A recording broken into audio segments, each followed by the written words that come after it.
Hello everyone, আসসালামু আলাইকুম। আজকে একটি সিম্পল কেক বানাবো বানানা দিয়ে। বানানা নিচ্ছি আমি 3টে। এটাকে ভালোভাবে ম্যাশ করে নেব। দিয়ে দিচ্ছি হাফ কাপ চিনি।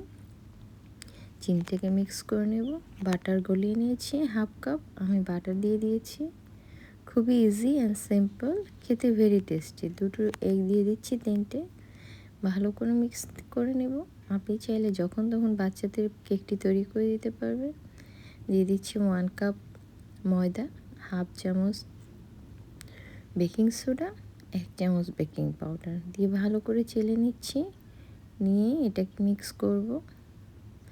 সুন্দর আস্তে আস্তে ধীরে ধীরে মিক্স করতে হবে। দেখুন কি সুন্দর একটা ব্যাটার হয়ে গিয়েছে। কত টেক্সচারটা কি সুন্দর এসেছে। আমি এবার ওভেনটাকে প্রিহিট করে নিচ্ছি। প্রিহিট করে সেটাকে গরম হতে থাকে। এখন আমি মোল্ডে একটু তেল স্প্রে করে নিয়েছি। এরপর একটু পাউডার দিয়ে গ্রিস করে নিয়ে আমি কেকের ব্যাটার দিয়ে কিছু পাম্পকিন সিড, সানফ্লাওয়ার সিড দিয়ে দিয়েছি।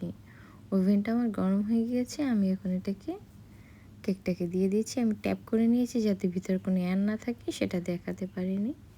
আমার কেকটা কিন্তু হয়ে গিয়েছে। দেখুন কত তাড়াতাড়ি, 40 মিনিটস লাগেনি আমার, তার মধ্যে কেক ডান হয়ে গিয়েছে। কেকটা কুক হয়ে গেছে। এটা কিন্তু ইনস্ট্যান্ট, আপনি যখন তখন ভেরি ইজি কলা দিয়ে বানিয়ে খেতে পারবেন। আমার বাচ্চারা ভিতরে অন্য কোনো নাটস লাইক করে না, তাই আমি ভিতরে ইউজ করিনি। আপনি চাইলে অন্য বাদাম দিতে পারবেন। দেখুন কেকটা কত সুন্দর সফট হয়েছে। এটা আমার বাসায় বানানোর সাথে সাথে শেষ হয়ে যায়। আপনি বিকেলে চায়ের সাথে স্ন্যাক্সে বাচ্চাদের টিফিনে ইউজ দিতে পারবেন।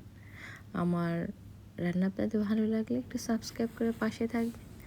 যারা যারা আমাকে সবসময় সাপোর্ট করছেন তাদেরকে অসংখ্য ধন্যবাদ।